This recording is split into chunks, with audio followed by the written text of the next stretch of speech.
So welcome everybody to Beth Torah. I know everybody's excited for our guest speaker, so allow me just to say a couple of words to introduce with love and passion Dr. Yoel R. Even. Serving the Israel Defense Forces Medical Corps for 28 years, he had the privilege of treating countless wounded soldiers in addition to participating in numerous IDF humanitarian relief missions. Leveraging his unique experience and extensive academic background, as well as a passion for aiding those in need worldwide, he joined Shiva Medical Center, where he serves now as the head of Shiva Global.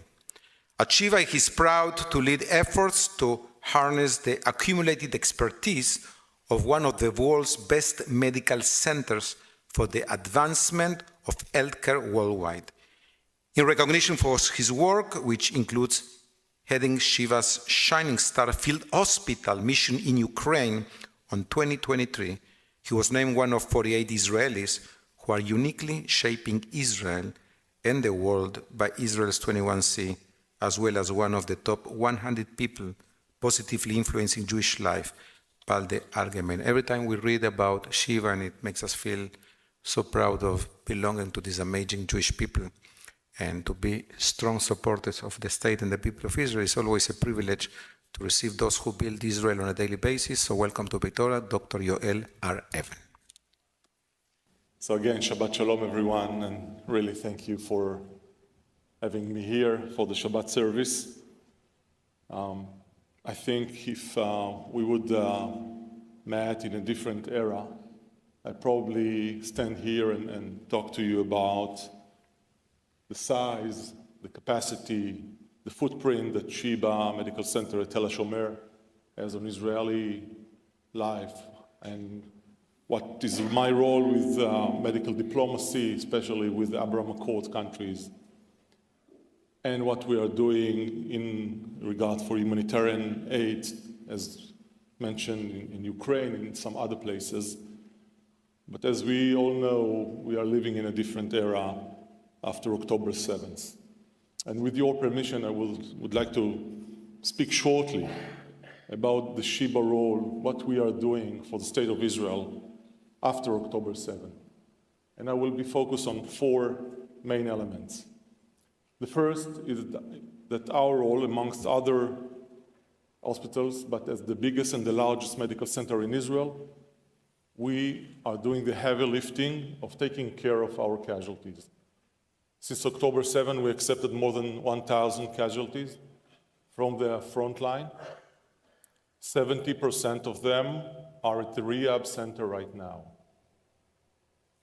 And since the establishment of Shiva Tel HaShomer was to be, by Ben-Gurion, dedicated to be a rehabilitation hospital for the War of Independence, through all the conflicts, we became and gained the vast majority of soldiers, and therefore the experience that we had in the future with rehabilitation of soldiers allow us now to treat the vast majority of the soldiers that need to be rehabilitated. From the first days of October 7th and on until now, we moved from 400 beds to almost 520 beds, adding more beds every 2 weeks to accept more and more soldiers that we need to rehabilitate. But I want also to share with you some optimistic facts about those soldiers, since we are seeing a unique phenomenon that we cannot describe before by the pace, the tempo of their movement from ICU units to rehabilitation within days. Usually when we are taking care of a car accident casualty or even a violent casualty that is not a soldier, it took some time to overcome from ICU to the regular department and then to the rehabilitation. With those soldiers, we saw a phenomenon that within days, they are jumping from the ICU directly to rehabilitation. And it's because most of them are young and healthy by the body, but also by their souls. and they have like a small kibbutz there. We create for them a dedicated place. It's only soldiers. And I beg you, come and see them. Come and take a strength for them, but strengthen them, because it's very important to their rehabilitation. And from October 7, only 5 of them left home. They don't want to leave. They prefer to stay with us as much as we can afford it, but it's put a lot of burden on our shoulders, because every 2 weeks we need to add and open a new, more beds for those who are coming every day. We have 3 to 4 choppers that landing at Chiba helipad, bringing soldiers from the front line. So this is the first role that we took, and we are doing the heavy lifting of taking care of the soldiers and their families. The second role is to take care of those who return to us. We don't like to call them the hostages. We prefer to call them hashavim, the returns. Those who return from Hamas, we dedicated a special place for them. We decided to put it in the children's hospital because the environment at the children's hospital is different from the other environment by color, by smell. Even the staff is different. So we prefer to take care of them there and let them be with us as much as they want. Don't look at the watch or count the days, because they need to be, after 50 days, 60 days by the Hamas, we need to treat them differently. I can share with you one story, because most of the medical details I cannot share, but one story about the spirit of the nature of the human being is about a group of 3 women that they were the last to leave. They didn't want to go home. But when they decided that they are ready to go home, they asked us for a very unique question. They didn't ask for better medical care or drugs or whatever. They just asked us to bring a hairdresser and a manicure and pedicure person before they're going out, because they want to look like ladies when they are going out of the hospital toward their homes. And of course, we obey what they ask for us. The third one is to continue deliver routine care for the state of Israel. We cannot stop life. If we will stop life, this is exactly what the Hamas want us. So therefore, parallel to taking care of the casualties, which is our main goal, taking care of the returns, main goal, we continue to give the best medical care to the state of Israel, because deliveries should go on. People coming with stroke, with fractures, we cannot stop life. We must treat everyone as we did before October 7. And the last, and I think the most complicated mission that we took upon ourselves is to treat the rehabilitation of the mental issues in Israel. And this is a long journey. Unlike the physical rehabilitation, that one day we know they will get a prosthesis, they will have life. The mental issue, the mental problems that Israel society will suffer and suffering right now, it's still undetermined. We don't know the measurement. We don't know how much people we need to try to treat in the future. And we need to be prepared mainly because we are lacking professionals in this area. So this is maybe our complicated mission, above all missions that we took upon ourselves, to be prepared as soon as possible, because 3 months are ending or ended last week. And this is the time that we need to start working with them and treat them mentally in order to prevent PTSD. PTSD is the prolonged post-traumatic disorder. We don't want to go to the PTSD. We need to treat them now as soon as possible in order to prevent the next phase, which will be much, much complicated. But the happiest thing about this is that we are stiff-necked persons, and we will prevail. because we don't have any other choice. We don't have any other country. And therefore, I'm promising you, everything will be okay. It will take time, but Am Yisrael Chai. Thank you very much, and Shabbat Shalom.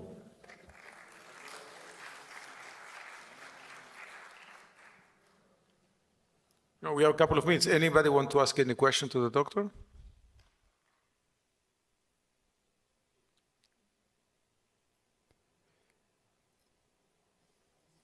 Yes, please.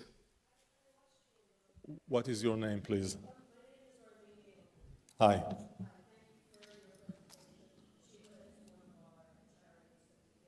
Thank you very much. You said that you have a special kibbutz or a special area. Could you explain that? Tell us where it is and tell us a little more about that. Thank you.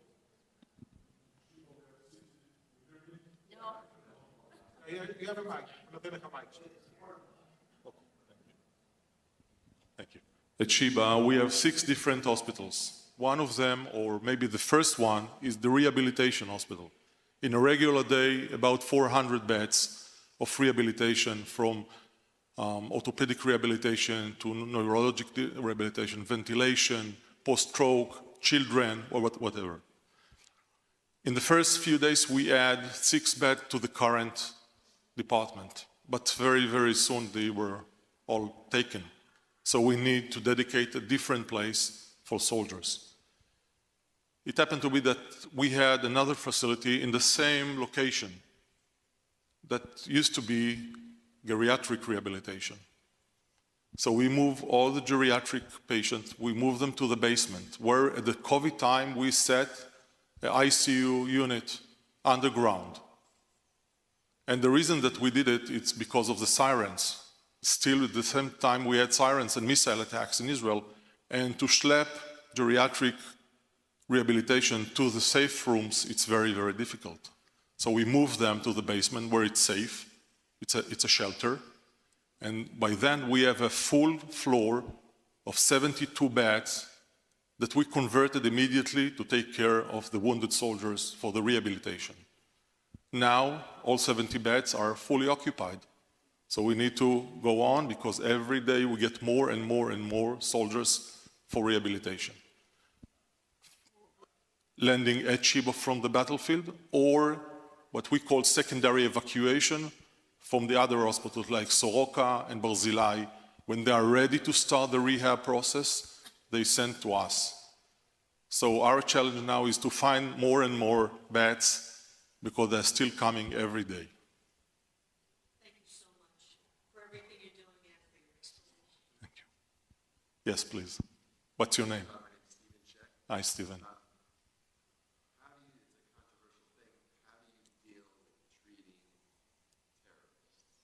We don't. No. Israeli hospital refused from the first day to accept them. And we told the government, if you want to take care of them, it's the law, but don't do it here. So the government's dedicated Sde Teman, it's a military base near Be'er Sheva. They put a field hospital there, and they treat them there.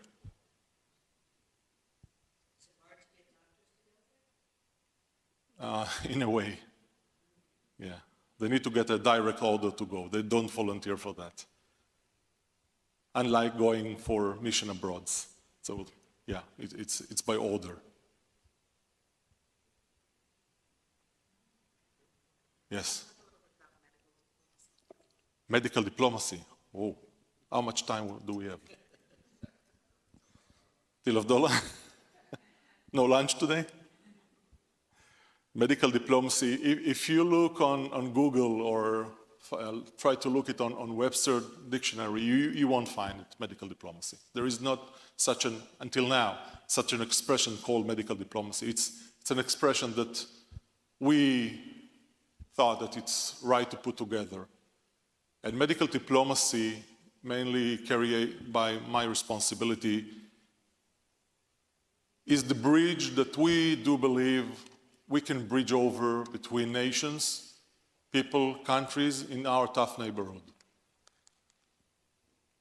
And maybe the highest appreciation of medical diplomacy in our tough neighborhood is to accept patients from Saudi Arabia and Bahrain and Emirates and Jordan and Egypt to be treated at Israeli hospital, predominantly at Sheba. But also, I don't know how much of you know that the Saudis are planning a new city. They call it the city of the future, and they name it Neom. And Neom, located on the Red Sea, 80 kilometers from Eilat, from Israel. I measure what is the length of flight or from Neom to Riyadh, the capital, it's 1,000 kilometers. So we told the Saudis, if you are thinking of getting close to the Israelis, we are here, just 80 kilometers from you. You don't need to fly to Riyadh to take medical care. You just need to come to Eilat. We will take care of the others. So those are two examples how you can bridge, because we do believe that healthcare is maybe the last or the first issue that it's above the debates. We are dealing in the core of life. We are dealing with human life. Therefore, no language, no race, no color, no gender barrier should be in front of us. And we try to develop these ideas with our neighbors. Just before Rosh Hashanah, we accept, again, a very high token of what I called medical diplomacy. Just before Rosh Hashanah, we accepted 2 residents from Bahrain, one to be a heart surgeon and the second one to be a ENT at Sheba. So they understand where the chocolate is spread on the bread. And they understand the advantage of what we can offer them as a very Western medicine, one of the top 10 in the world, can offer them within the region. They don't need to fly to UK or to the States. It's very close, it's the same weather, it's 2 hours flight from their home. And this is part of medical diplomacy. Yes, please. What is your name? Hi, Annette. Shabbat Shalom.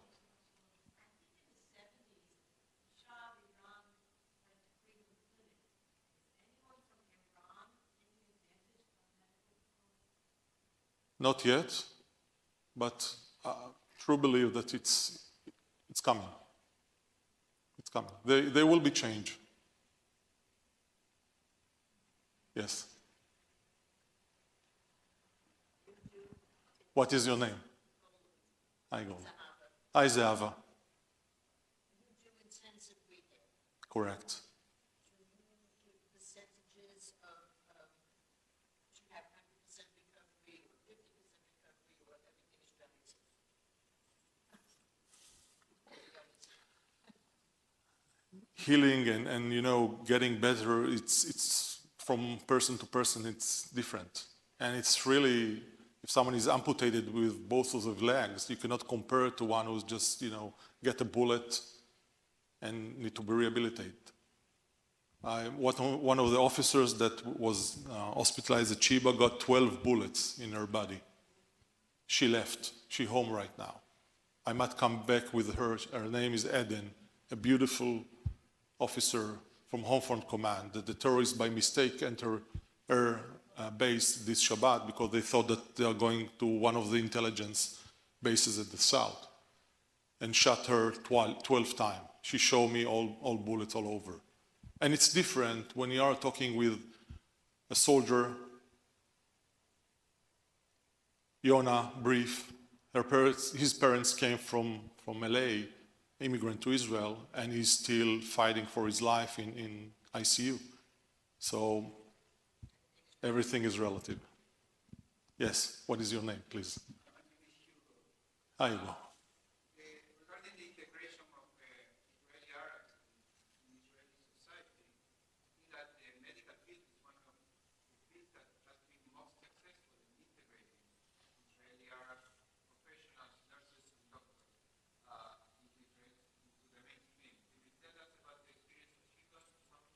Yes. So you touch base a very interesting and true item about the medical care in Israel, that between 25 to 50% of caregivers in Israel are Arabs, or let's say non-Jews. They can be Druze, Christian Arab, Muslim Arabs, because this is the society in Israel. And it depends where do you live. I would say that in the north part of Israel, you can go up till 50%. In some of the hospitals, it goes up to 50%. Cover everything from nurses to physicians to lab technician, everything. At Sheba, we have 25 to 30% of our staff is a non-Jewish health worker. And we don't care. Because as I said before, when we talk about medical diplomacy, when you open the Netter, it's the atlas for anatomy, there is no different color of blood vessels for non-Jews or muscles for Muslims. It's the same body, the same diseases, the same problems. And therefore, the staff, it's the staff. Yes, it brings us some difficulties from time to time, which we need to invest a lot of time to keep the staff together and to be sensitive to Ethiopians as we are sensitive to Christians when they are celebrating New Year, and to discuss with them and solve the problem within the hospitals. We say, outside the fence, do whatever you want to do. You want to demonstrate, you want to go on riots, do whatever you want to do on your private life. But please keep our hospital, as other hospitals, clean, because we have one goal, to treat lives. And we do it for everyone. So therefore, our staff need to demonstrate the same solidarity and zero tolerance to issues that from time to time raise. Yes, it's a debate, it's a fight in a good way. But yes, we need to be very strict and very determined, because it's a very slippery road. What's your name? Ivy. Hi. Shabbat Shalom.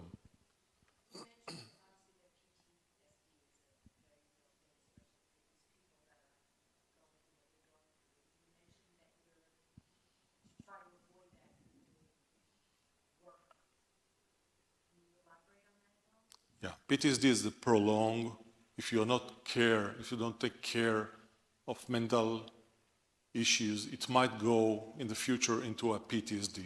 Right now, most of Israelis are suffering from ASD, which is acute stress disorder. Everyone, including myself, my family, my kids. Everyone in Israel is under ASD. Those who are telling you other are liars. Okay, because this is the nature of the human body. I'm locking after October 7, I'm going every night, check the locks that everything is locked. I didn't act that before, but this is my reaction. It's a normal reaction to an abnormal situation. The good news about it, that maybe half of the people will prevail and heal themselves. There is a natural heal. Just do nothing. Keep your routines, and more than 50% of what we call mentally ill persons will be self-healed. But we have another 50% that we need to take care of them. And as soon as we will take care of them, we will prevent PTSD. Because the problem with PTSD is that we don't know when it's going to be shown. It can be, we have the largest clinic at Sheba that deals with PTSD veterans called Sadnat Gal Workshop. And we still got new cases from Yom Kippur War. Every month. Yom Kippur War, 50 years ago. And because we don't know what is the trigger.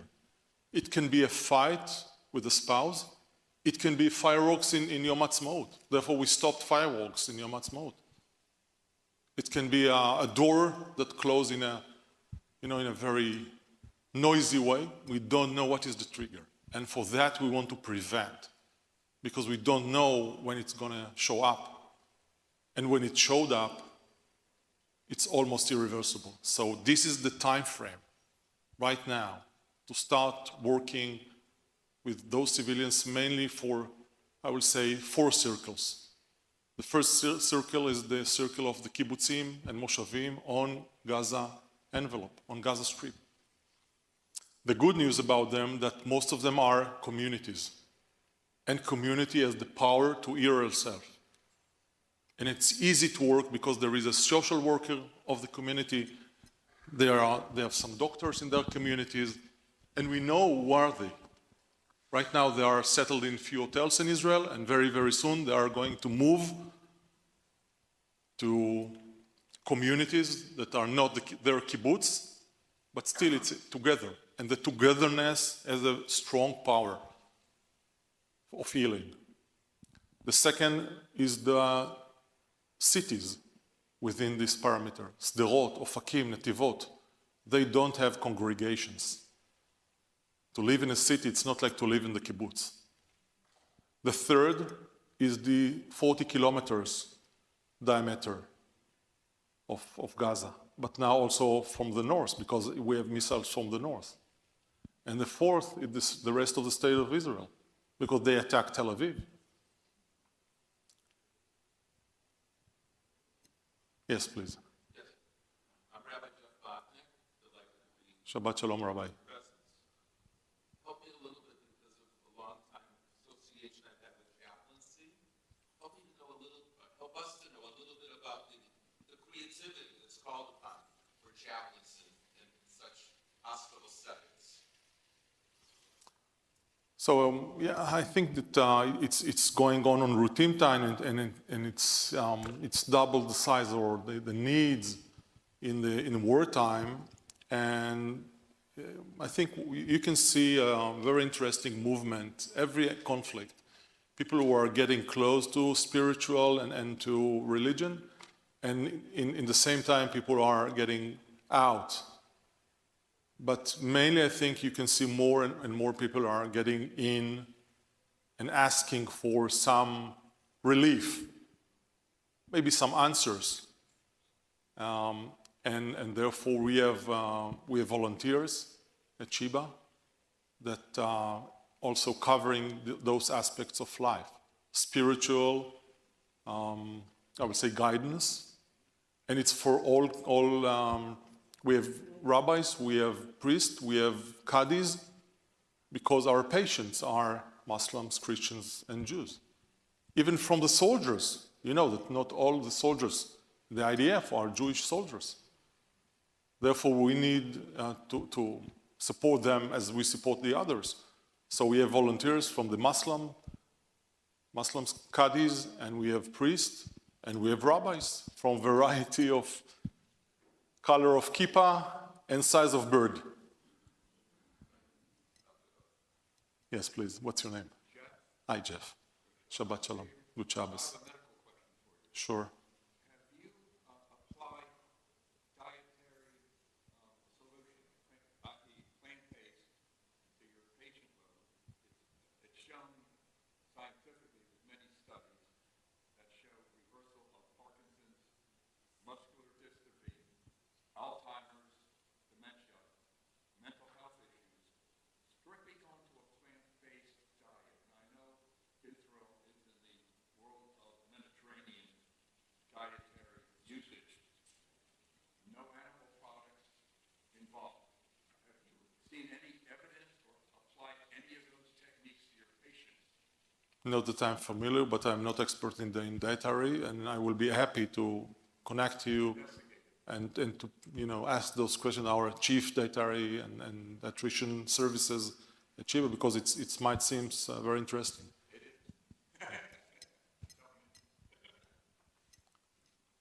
So, Doctor, we want to thank you. We spoke that Thank you very one much. of your expertise is diplomacy, and we hope you can use it very soon. Today you were a shagrir, you were an emissary. Shagrir is an ambassador, comes from the word sheger, which means the one who has a message. So thank you for a message of hope, resilience, and כל הכבוד for עבודה הקדושה שלכם. Thank you so much.